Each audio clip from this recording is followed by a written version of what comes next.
Nako, Senator Dante Marcoleta, pinagbabalakan yata ng masama, no? Biglang nag-brown out po at nagkaroon po ng shortage dyan sa kuryente kung saan nakakonfine po si Senator Dante Marcoleta. Grabe, no? Harap-harapan talaga, no? Talagang si Senator Dante Marcoleta, sinusurbol nila, no? Buti na lang po, doon may mga bantay, no? Paano na lang kung wala, no? Yan siya sabi ko sa inyo. Di ba? Kadesperaduhan nila. Gusto nilang si Senator Marcoleta mapahamak, mahirapan doon, may stress, at hindi natin alam, hindi natin hawak ang oras, hindi natin hawak ang sitwasyon. Sila ang may hawak kasi sila nasa kapangyarihan. Hindi natin alam kung baka pagbala kasi si Senator Marcoleta ng masama, bakit biglang nag-burn out? Di ba? At ito, ang sinasabi nila na ang pagkakos, hindi pa alam kung ano kusang pagsumabog na ano. Imagine, ngayon na nangyari to. Bakit bigla nagkaroon ng shortage dun sa kuryente? Basahin natin. Nagkaroon umano ng power outage at PMP General Hospital bandang alas 9:30 ng gabi. Matapos umanong sumabog ang isang transformer. Wow! Talaga ba? Transformer? O yung transformer, pinatakan mo ng tubig. Di ba? May ganun eh. Di ba? Papatakan mo ng ng super ano ba tawag doon? May tawag doon eh. Mag-shortage talaga eh. Di ba? Hindi ko alam. Hindi ko sasabi totoo yung totoo to. Pero, nakakapagtaka naman. Ato, coincidence na naman. Sasabihin naman ng mga bangag vloggers, pati mga ibang loyalista, coincidence na naman. Lahat na nangyayari ngayon, coincidence? Pinakulong lahat na may umiimbestiga sa flood control? Lahat ng buwabati ko sa kanila, pinakukulong, kinakasuhan, coincidence? Eto, coincidence na naman ba to? Di ho ba? Pag sinabi mo, sasabihin ng Ticler, asa ng ebidensya nyo na si Marcoleta pinatayan ng ilaw doon, no? Yan na sila. Naghahanap sila ebidensya. Di ba? Parang ganito sila. Sa isang maraming pila, binatokan ka. Tapos may bumatok. Sabi mo, sino bumatok? Sasabihin mo, asa ng ebidensya mo, binatokan mo. May bumatok eh. Maghanap ka ng ebidensya. Ganto sila ngayon. Ganto sila katutuso. Biruin mo, brown out sa hospital kung saan nandun si Senator Dante Marcoleta. Hindi ba kayo natataka? Di ba? Hindi kayo nagdududa sa ginagawa ng mga to. Bakit? Anong ginagawa kay Senator Marcoleta? Hindi to galit eh. Natatakot sila dyan sa flood control issue dahil kontrolado na nila lahat eh. Kontrolado na nila. Yung mga nagsasalita, kontrolado na nila eh. Si Senator Dante Marcoleta hindi na makontrol. Di ba? Nangako ang INC. Kahit makulong si Senator Marcoleta, hindi sila titigil eh. Di ba? O ano kayo ngayon? Di ba? Ang mastermind po, tarantan-taranta na ngayon. Ang mastermind po, naliligalig na ngayon. Natatakot na siya paunti ng paunti, paubos ang kanyang oras. 'Di ba? Mapipressure siya sa darating na itong mga araw to, hindi na buwan, araw na lang ang binibilang ng Big Fish. Araw na lang kung sa palagay ng mga vlogger na to, si Senator Dante Marcoleta talo. Kayo ang talo dito dahil yung amo nyo na mastermind, malapit nang mawala, malapit nang mahuli. Pag nakulong yan, walang laya yan, no? Etong si Senator Dante Marcoleta, pinagbabala nila kung ano-ano, nag-brown out ganyan. Hindi ko alam, hindi ko sisisi ang PMP rito, no? Ibig sabihin, may something akong naamoy. Di ho ba? May kakaiba dito. Kasi imposible naman eh. Di ba? Imposible nagkaroon brown out doon. Ano yan? Di ba? Okay. Ito, Brownouts Hospital Wing kung saan nakakonfine si Senator Dante Marcoleta. Mga kaibigan, mga kamuntikan, huwag tayo magtanga-tangahan. Huwag tayo maangan. No? Sa sitwasyong ito, isang tabi niyo yung galit niyo kay Senator Dante Marcoleta. Isang tabi niyo. Napasara yung istasyon? Okay, granted, galit ako kay Marcoleta. Gaganti ako. Doon sa 11 na empleyadong sinasabi nila, gusto ipagigante? Okay, sige, granted. No? Pangalawa, ayoko si Marcoleta kasi masyadong maangas sa Senate. Inaaway niya kung sino-sino. Okay, granted. Pero naman yung sinasabi niya, tulad din ng sinasabi ng iba. At bagay na hindi sinasabi ng mga pinklawan. At alam niyo naman kung ano sinasabi niya na may korupsyon. Huwag kayong magagalit. Huwag kayong kukontra. Kasi pag sinabi niyo kinontra niyo yung sinabi ni Marcoleta, isa lang ibig sabihin yan. Di ba? Ayaw nyo mapagtakpan yung flood control issue, pero nagtatakip kayo. Hindi nyo nga sinabi, nagtatakip kami, hindi. Pero, yung act nyo, nagtatakip kayo. Di ba? Hindi natin alam kung itong brownout na to, pero sa akin, tsorya, para to sabotahe. Walang alam dito ang PNP, maaari. Pero, baka may mga ilang individual dyan na hindi mapagkakatiwalaan. Kasi coincidence eh. Bakit nag-brownout bigla? Di ba? Diyan kung saan si Senator Marcoleta. May pneumonia, mild si Senator Marcoleta, may high blood. Alam nyo naman, pag high blood, kailangan ng hangin. Kailangan ng konti man lang electricity. Doon. Paano kung wala? Sa hospital. Di ba? Ang tutuso ng kalaban eh. Di ba? O ito, dumako tayo dito. Pero hayaan nyo mga kaibigan, hayaan nyo mga kapatid. No? Darating din sa kanya ang delubyo. Yung mastermind na yan, ha? Yung mga kontraktor, yung mga kontraktor na nag-impeach ngayon diyan kay Sara, hindi lahat ha. Tuwan-tuwa sila ngayon kasi hindi sila nabubuking, no? Pero pag nahuli ang mastermind, ha, magsisitaguan na yung mga yan.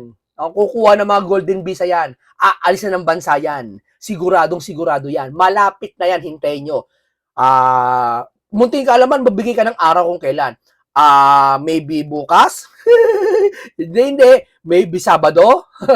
Di ba? Hindi natin alam. Pero sige, abangan natin. No? Dito, dako tayo dito kay Eric Selle sa kanyang isang malupit na pahayag. Mga kababayan, nitong nakaraang araw lang, dito sa ating bansa, una yung pag-issue ng arrest order o warrant of arrest laban po kina Senator Marcoleta, former Congressman Mike Defensor, and of course yung dalawa pang businessman na mga nag-donate din po ng kanilang suporta sa campaign donation fund ni Senator Marcoleta.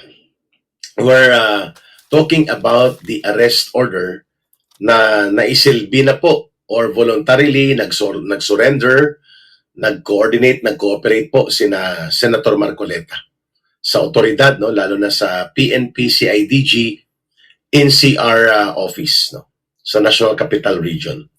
At sa kasalukuyan po si Senator Marcoleta at si former Congressman Mike Defensor ay nasa Quezon City New District Facility Jail, no, sa Payatas area po ito mga kababayan. At ayun nga, no, nagkaroon na po ng development itong kaso na ito na minadali, alam natin, at ipinilit ni Boying Rimulya. Sa utos yan ni Marcos Jr. na gamitin po ang ngipin at kapangyarihan ng batas ayon sa kanilang... Tapos sasabihin nila, anong kinalaman ni Presidente yan? Tatatrabaho lang. Hindi man siya nag-utos.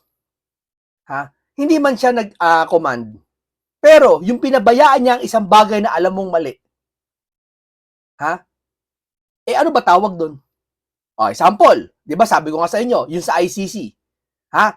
Ang sabi niya na ayaw niyang ipa-arrest o hindi makakapasok ang ICC. So, kampante tayo na walang madadampot dito. Pag sinabi hindi makapasok ang ICC, sa makatuwid, walang madadala doon na sinong Pilipino. Kasi di mo nga pinapapasok, walang jurisdiction ng ICC sa atin eh. So, sa madaling salita, ni Pilipino, hindi pwede damputin. Pero, yung doon dampot si Duterte, hindi ka umimik, pumayag ka. Tama? Ganon din si Bato ngayon. Hindi ka umimik, pumapayag ka. Wala ka nga sabi na payag ako, damputin niyo si Bato, si Duterte. Hindi. Pero pinabayaan mo bilang isang presidente. O anong tawag doon? Ngayon, hindi ka magsasalita na wala akong kinalaman dyan, batas na may ano dyan, igalang natin ang korte. Talaga ba? Ganyan din sinabi niya eh, sa flood control issue eh. Ako nga nakatuklas ng flood control issue eh. Kung kayo po nakatuklas sa flood control issue, may pananagutan kayo dito. Di ba? Hindi naman kayo mananagot bilang big fish, hindi naman kayo tutukoy eh. Di ba? Managot man lang kayo, tumulong kayo. Alin yon? Sa anong paraan? Sa lahat na nakikipagtulungan sa flood control issue na mapuksa, ipakilos nyo yung mga tauhan. Ano ba kayo? Pagalitan mo. Ano ba kayo? Ba't di kayo kumikilos? Puksain nyo yung flood control issue sino mastermind. Ganunin mo, Mr. President. Ikaw mismo magsalita. Hanapin nyo mastermind, Marcoleta, mga congressman. Hindi lang impeachment at tupagin nyo, pati yung flood control issue. Ngayon, mag-uulan na naman, babagyo na naman, babaha na naman tayo. Maaalala na naman ng mga sambayan ng Pilipino yung nangyaring korupsyon dito sa ating bansa. Hindi sa mga Duterte, ha? Sa panahon mo yan, ikaw nagsabi niyan, hindi panahon. Kasi kung sa panahon Duterte yan, dapat sinabi mo, nung SONA. Hindi, nung SONA sinabi mo sa panahon mo eh. Kaya yung tao maasa. Ngayon, maaalala na naman ng tao. Tuwing umuulan, baha lang. Ambon nga lang konting baha na eh. Diba? O konting buhos ng ulan, baha na eh. Oh, maalala na naman ng tao. Hindi ba pwede sa isipan mo na, oy teka, maalala ng tao yung ano ulan. O sige, inuutosan ko mga congressman, huwag lang impeachment at tupagin nyo, pati yung mastermind kung sino yung mastermind ng flood control na to. Dapat natin panagutin. Hindi ba maibalik yung pera, mapaghiganti man natin yung mga Pilipinong umaasa at nasaktan dyan sa nangyayari sa baha-baha na yan. Isipin mo, di ba? O, matayan mong gawin. Matayan yung gawin. Wala akong narinig sa inyo. Ba't ko sinabi mo pa, nagmalaki ka pa. Ang sinabi niya pa, ako nga nagpasimula eh. Kung racket ko yan, ba't ko ipapatigil? Pagmamalaki pa yung ginagawa mo. Imbis na sabihin mo ganito, mga kasama, mga Pilipino, ha? Hindi po tayo, huwag niyo po akong sisihin. Pero hindi ko po kayo masisisi dahil ako po pumirma ng budget, no? Pero wala po akong kininakaw ng kaban ng bayan, no? Nagtiwala ako sa mga kasamahan ko at ngayon, yung mga appropriation ng budget, ako pumirma, ako rin ang last na pumirma, ako unang pumirma. Ngayon, wala po akong kinalaman dyan na talagang ako na kumuha. Pero may responsable ako kasi ako pumirma. O ganito, itutulong ko sa inyo. Ha? Lahat ng kokontra sa mga mag-iimbestiga, kakasuhan natin. Kung hindi makakasuhan, sisitahin natin. Halimbawa po, si Senator ako si President. O mga kababayan, halimbawa, si Senator Dante Marcoleta, inuusig, hindi po pwede, hindi ako papayag. Ganun, Mr. President, dapat? Ay, hindi eh. Pinababayaan mo eh. Wala ka nga sinasabing direct na si Marcoleta ipakulong. Pero nangyayari ngayon, di mo ba sinasawayan? Diyan lang, diyan na yung sagot eh. Minsan ang sagot, hindi sa salita.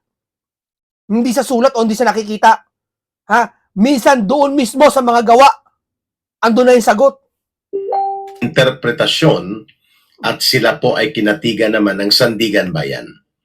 Well, until then, na magkakaroon ng desisyon na mapapayagan po na si Senator Marcoleta, si Congressman Mike Defensor at mga kasamahan nila ay magkakaroon ng pagkakataon na makapag-apply ng bail o piyansa, makakalabas po sila.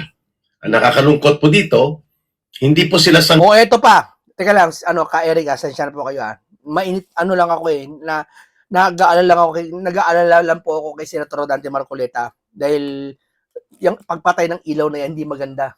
Hindi maganda yan. May nagpaplano dyan. Mga kasama, magising na kayo. Harap-harapang ginaganito tayo. Hindi ako makapaniwala, biruin mo, pinatayan ng ilaw si Senator Marcoleta sa General Hospital ng PNP yata.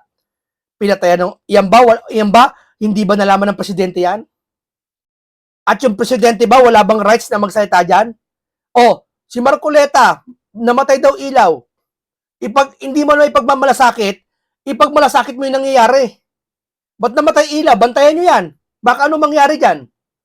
Kahit man sabihin natin si Marcoleta, halimbawa may plunder talaga, hindi mo papabayaan, magsasalita ka, hindi eh. Di ba? Wala kami narinig sa'yo eh. Di ba? May narinig ba kayo sa taong yan?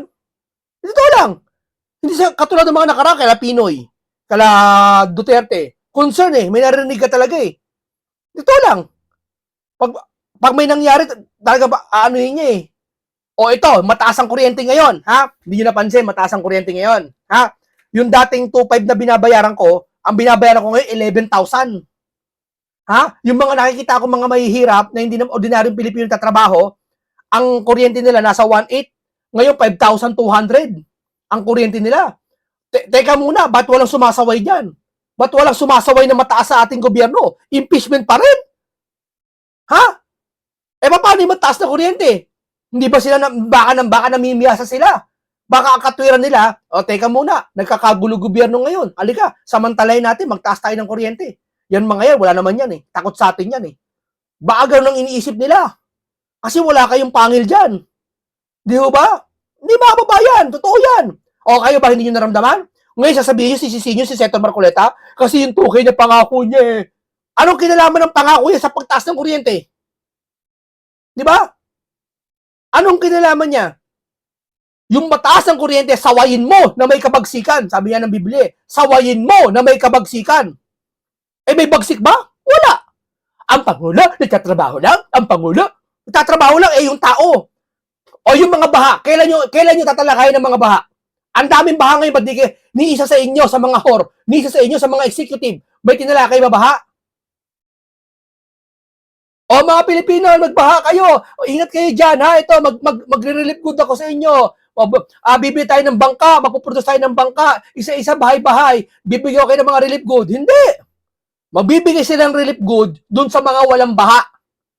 Doon sa mga alam nilang may galit sa kanilang tao. Magbibigay sila ng mga paket-paketing bigas. Doon sa mga nilindol. Hindi ko naman sinabi na magbigay yung mga nilindol. No? Pero yung mga binaha, wala silang pakialam. Bakit? Kasi maaalala ng sambayan ng Pilipino yung kalokohan na ginawa nila. Di ba? Sinong nila? Secret, hindi kayo yon. Sa anumang flood control scandal o anomaly, hindi po sila nagmaleta. In fact, sila po ang nagsisiwalat, kasamahan ko po sila, sa pakikibakang ito laban sa katiwalian at pandarambong na nagaganap po sa gobyerno o administrasyon nila Marcos at Romualdez. Subalit, sila po ang nakulong kahit wala pa po ang conviction dahil non-bailable po ang kaso na isinampa sa kanila, mananatili sila sa kulungan hanggat sila po ay hindi nakakapagpiyansa o hindi madismiss ang naturang gawa-gawang kaso na binuo nila Marcos sa pamamagitan ng kanyang attack dog na si Boying Rimulya sa ombudsman. No? Yun ang sinasabi natin na kung sa katotohanan sana at matino itong ombudsman na nakaupo at hindi ito tauhan o asong tagapag-atake ni Marcos o tuta ng kanyang administrasyon. Ito Boying, alam ko naman, si John Vic, alam naman namin puso nyo. Alam nyo totoo. No? Alam nyo. Nagkukunwari lang kayo dyan, alam namin yan. Ganito lang yan. Huwag nyong hayaan na gamitin kayo ng temporary lang na malapit na matapos ang termino. Huwag gayon. Alam namin, sasabihin nyo, hindi naman kami papagamit, trabaho ginagawa namin Ganun na rin yun. Oo, ganun na rin yun. Biruin mo, si Senator Marcoleta, alam nyo walang kasalanan, kinulong. Pinag-initan nyo. Ano ibig sabihin nun? Sino mapapasama? Tapos pag nagkagipitan, ituturo ang presidente. Tapos sasabihin ng presidente, ay wala akong kinalaman yan, trabaho lang. May mga ahensya dyan, yun ang sila tanongin mo. Ganun, ipapasa nila, obligasyon. Di ba? Yun ang ginagawa niya, di ba? Yung palengkera sa Malacanang, yung spokesperson ng palengkera. Di ba? Anong kinalaman ng Pangulo dahil? Di ba? Ang kaso, nasa proseso na. Di ba? Niloloko taong bayan. Di ba? Yung pagharang-harang sa rally ng INC. Sige nga, paano yung papapaliwanag sa akin yun? Bakit nagkaroon ng checkpoint? Bakit bigla nagkaroon ng checkpoint sa lahat ng Pangasinan, Batangas, Laguna? Meron. Net 25, binulga ng Net 25. Nagkaroon ng checkpoint. Paliwanag nyo sa akin, bakit nagkaroon ng checkpoint? At ang checkpoint lang yung mga maraming sakay sa bus. Bakit ganon? O sino nag-utos nun? Kusang loob ba ng hepe yon?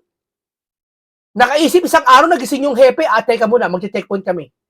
Yung hepe ba ng LTO, sasabihin niya, teka muna, mag-checkpoint kami sa gitna ng rally. Saka nakakita sa katinuan ng pag-iisip, gitna ng rally, mag-checkpoint ka. Di ba? Alam mo hindi magulo INC. Pero checkpoint mo, kabastosan di ba? Ginagamit mo pa. Wala kang inutos, pero sa tanong, sino nag-utos? Siyempre, pati mo, inutos ba ni ano yan? Inutos ba ni ganito yan? Siyempre, tatatanggi yun. O inutos na yun. Pero obvious naman, kikilos ba yung mga yan? Ibig ko ba sabihin, hindi mo alam yan? Hinaharang yung INC? Akala ko ba, in-interview ka malayang pananalita ng INC, karapatan ng bawat Pilipino na mag-rally? Dapat magagalit, pag sinabi mong karapatan ng mga Pilipino mag-rally, pag may humad lang dyan, bilang isang public servant ka, magagalit ka. Kasi hinahadlangan yung rally na sinasabi mo na malayang pananalita. Maliban na lang kung ayaw mo. Kasi may matutuklasan. Na sunod-sunuran at kasabwat niya sa mga ganitong maruruming laro ng politika, hindi sana ang unang kinasuhan dito at seryoso na inatupag at inasikaso nila Boying Rimulya ay ang si Marcos mismo at sila Romualdez. Sapagkat ang mga ebidensya, testimonya at mga pagpapahayag ng mga pagbubunyag nagtuturo na si Marcos Jr. at sila Martin Romualdez ang pasimuno nito. Bilyon-bilyon na pera ng bayan ang pinakinabangan nila. Kasama po dyan ang kanyang anak ni Marcos Jr. na si Sandro Marcos. Oh, yeah, tama yan. Ibig nyo palang sabihin, ang pumirma ng budget, yung mga district engineer. Ibig nyo bang sabihin, ang pumirma ng budget, si Jinggoy? Ang pumirma ng budget, yung mga kinulong ngayon? Yung ba yun? Yung ba yun? Yan ba, sila ba ang nagmakinarya ng budget na yan? Di ba? Halimbawa, sa akin galing yung budget. Lahat sila pinapakilos ko. Ang budget na galing sa akin, galing sa mga Pilipino, galing sa taxpayer. Ako nagpapaano. Hindi lang ba ako mag-check doon? O teka muna, asan yung perang pinirmahan ko? Wala ka lamang ganon? Napaka-imposible naman yan. Mga alipores nila Romualdez at Marcos sa Kongreso. All in all po, hindi bababa between 1.5 trillion pesos hanggang 1.9 trillion pesos ang kinasasangkutan ng mga iskandalo ng pangungurakot nila Marcos at ng mga tauhan niya kasama sila Romualdez. And yet, hindi po sila ang sinampahan ng kaso, hindi po sila ang hinahabol sa batas, hindi po sila ang mapapailalim sa prosecution o pananagutan ng mga kaso na ito. Yan ang nakakalungkot sapagkat yung totoong may pananagutan at may totoong mga kinalaman Okay. at mga mastermind sa ganitong napakalaking iskandalo ng pangungulimbat at pandarambong sa kabanang bayan na very systematic and very organized ay absuelto na. Ginawa Oo nga, absuelto na. Para ba lumalabas walang kumuha, walang nangurakot.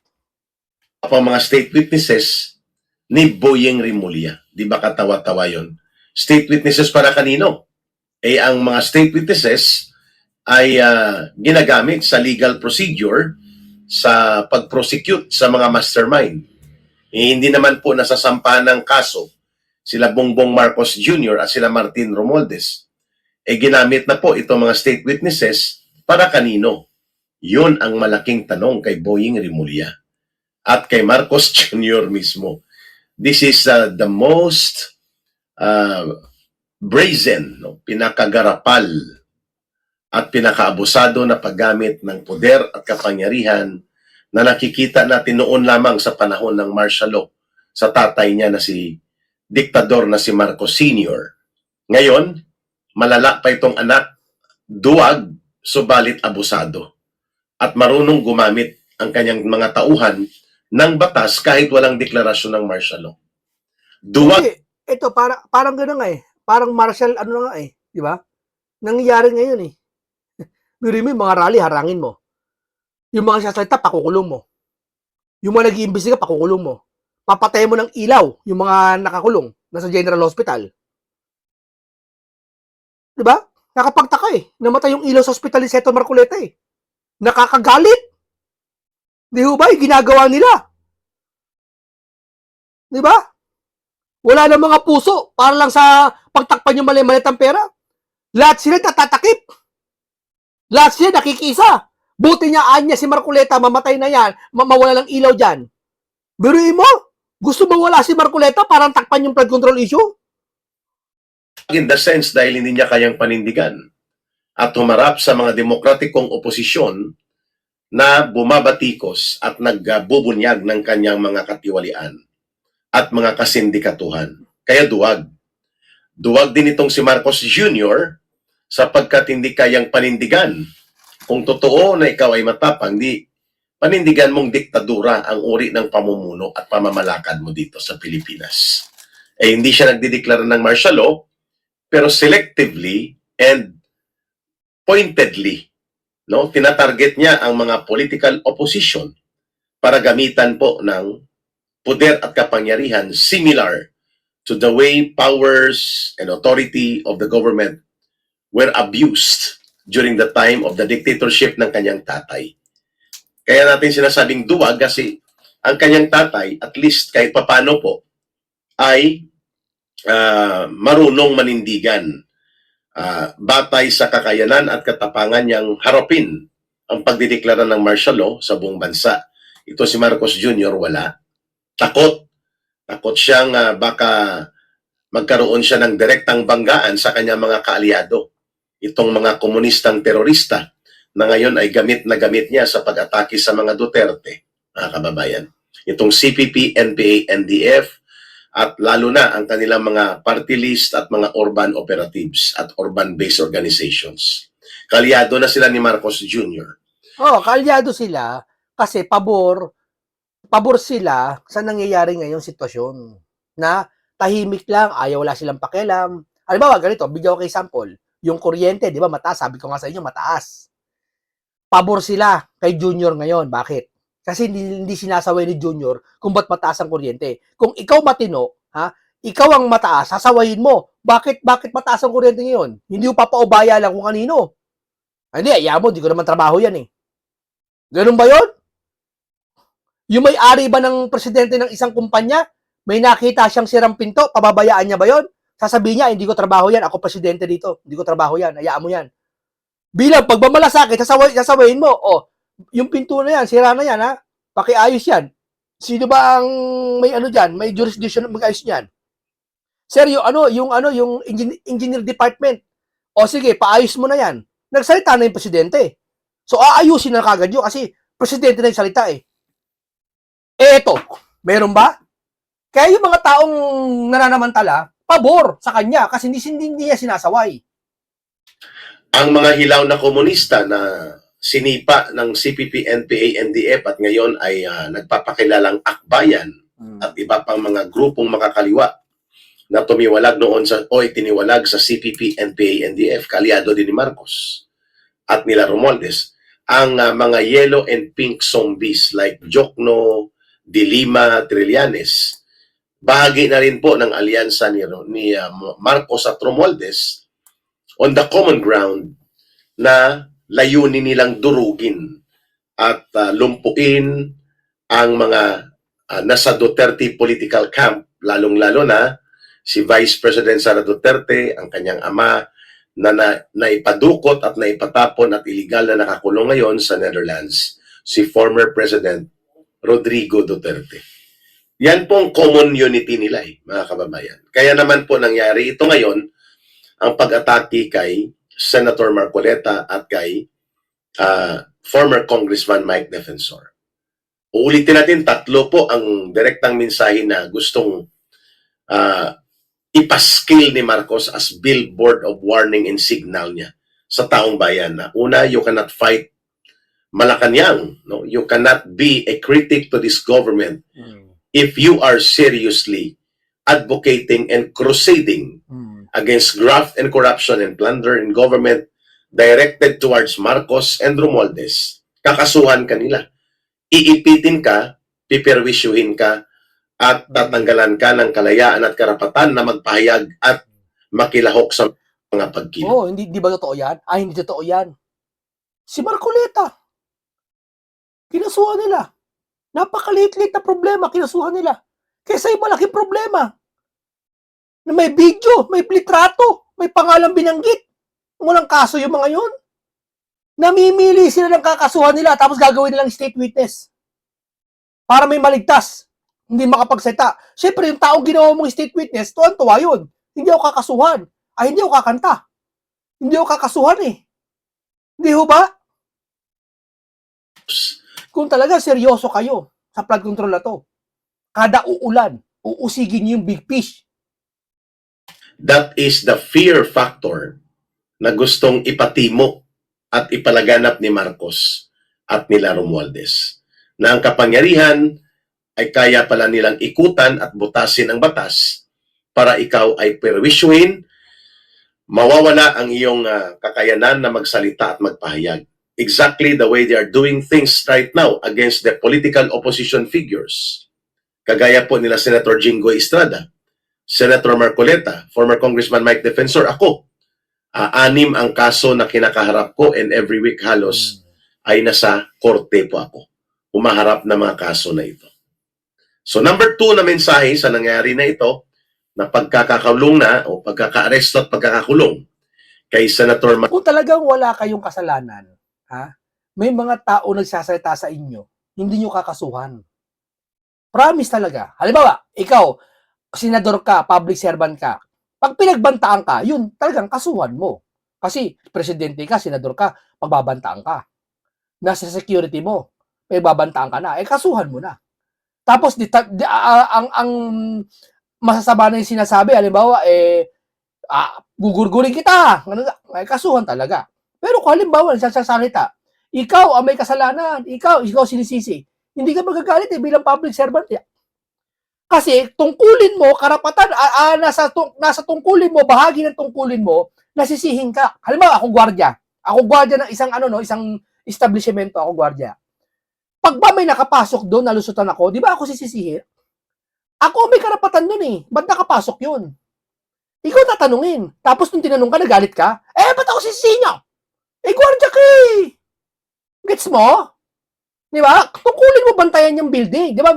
Sa mga building, di ba? Sa second floor, minsan may nakatalagang 10 gwardiya.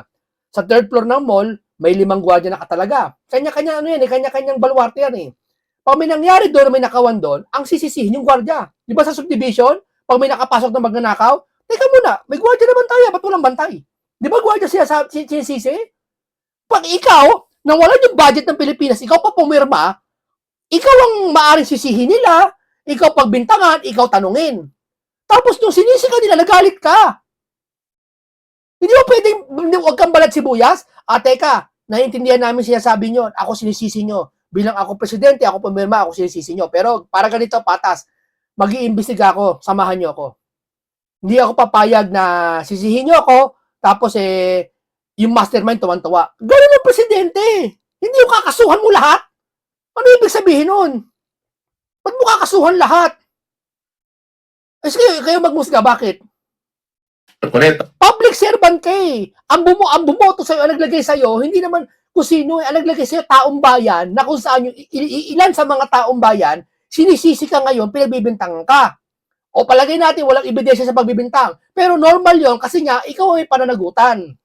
Di ba kahit yung anak pag nagkasala, sino sinisisi? Magulang, di ba? Yung staff sa mga private sector o sa mga privado o public, pag nagkasala yung staff, nagmura sa kliyente, sino pinupuntahan? Yung hepe. Kausapin ko hepe mo. Sa mga restaurant, di ba? Bastos yung isang staff doon. Saan ang manager mo? Kausapin ko manager mo. Di ba? Manager ang lagi ang sisi. Ganyan ba kayo dito? Di ba? Totoo. Hindi isang beses niya pumunta ako sa school. No?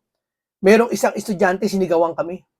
Alumni kami. Di ba pag sabing alumni, nung nagtapos ka dun sa school na yon, sinigawan kami. Sabi ng, siyempre yung pagsigaw sa amin kabastusan, bagaman hindi nagmura, pero sinigawan kami ng nakakabastos, na para bang hindi kami alumni. Alam mo sino pinuntahan namin? Hindi namin pinagalitan yung estudyante. Pinuntahan namin yung may-ari ng school. Ma'am, alam niyo naman, dito kami nagtapos sa school. Hindi kami naging bastos. Pero yung estudyante nyo ngayon, ma'am, binastos kami, sinigawan kami. Andun kami sa parking, yung bintana, sinigawan kami. Ay, ganun ba? Sige, patatawag ko yung mga yan. Di magharap-harap. Ganun ang tama. Ngayon, nagsusumbong kami sa'yo, Mr. President, na at pwede ka rin sisihin. No, pero huwag kang magagalit. Sa pagsisisi na yun, may paglinaw doon. Pwede ako, Presidente, sabihin ko, huwag niyo ako sisihin, ha? Pasensya na kayo, pero naiintindihan ko kayo na sisisihin niyo ako. Kasi ako pumirma ng budget eh. Ganito gawin natin. Ayusin natin to, imbestigahan natin. Ganun! Hindi pakukulong natin, hanapan natin ng butas. Hindi ganun. Pagka ganyan, isa lang ibig sabihin. Baka totoo nga talaga. Former Congressman Mike Defensor and 2 others more ay kaya ng gobyerno ni Marcos ikutan at baluktutin ang batas. And that is called lawfare. Using the law as a warfare. Weaponization of the law. At wala siyang pakundangan kahit hindi siya nagdideklara ng martial law, selectively and pointedly, nagagamit niya ang mga kaparehong hakbang ng martial law during the time of the dictatorship ng kanyang tatay. At ito ay nasaksihan natin ngayon. Kontrolado niya na lahat halos ng ahensya ng gobyerno at kahit pa sa Senado, majority na siya. Doon at nakokontrol niya rin ang takbo ng mga pangyayari at mga kaganapan sa Senado. Kaya niya dinurog at tinanggalan ng anumang kapangyarihan ang dati ay majority independent bloc, ngayon ay naging minority muli. At nabuo ni Marcos Jr. ang kanyang kulto ng 13 Judas ng mga senador. Okay. Maraming salamat sa iyo, Ka Eric Celis. Totoo yan. Yang huta mo, binuo niya yung, pinilit niyang buuin yung Senate na yan, tinakot si Joel, tinakot lahat, lumipat lang. Bakit kayo may iniilagan? Bakit? May mag-iimbestiga kasi Blue Ribbon. Obvious naman eh. Di ba? Okay, asan ang 13 ngayon? Sino ba ang presiding officer ngayon ng impeachment? Si Win ba? Kahihiyan, di ba? Yung sabihin, pilit na pilit lang. Ha? Okay, maraming salamat sa inyo. Masama ng loob natin kasi pinatayan ng ilaw ng kuryente na kung saan. Hindi ko sinisisi ang PNP dito. May sinisisi lang ako isang tao. Hindi naman si John Vic din. May nagsasabotahe dyan, imposibleng wala. Maaaring walang alam ang PNP. Pero may nagsasabotahe dyan para pasamain si Senator Dante Marcoleta. Para may di ati alam. Ayoko sabihin may ganun. Pero, hinaghihinala ako, syempre hindi mawala sa isipan ko bilang pag-aalala. Baka may gawing masama sila kay Senator Marcoleta. May gagawin silang plano. Di ba? At buti na siguro may bantay doon. Di ba? Malamang may bantay doon. Hindi pababayaan yun. Kung sino ka mag-anak ni Senator Marcoleta. Di ba? Kasi bawal mag-aligid-aligid doon eh. Pero niniwala ko, sabotahe yan. Maaaring hindi alam ng mga kapulisan dyan. Di ba? Pero alam nyo na kung sino nagsabotahe. Kayo sumagot. Okay, punong-puno ng karunungan at kaalaman ng komentaryong ito. Isang makabuluhang talakayan ng aking natid sa inyo. Lesson learned at napakaraming bago kayo natutulot na alaman na naman. No? Ingat lagi kayo. Ka Eric Celis, Senator Dante Marcoleta, paalam po sa inyong lahat.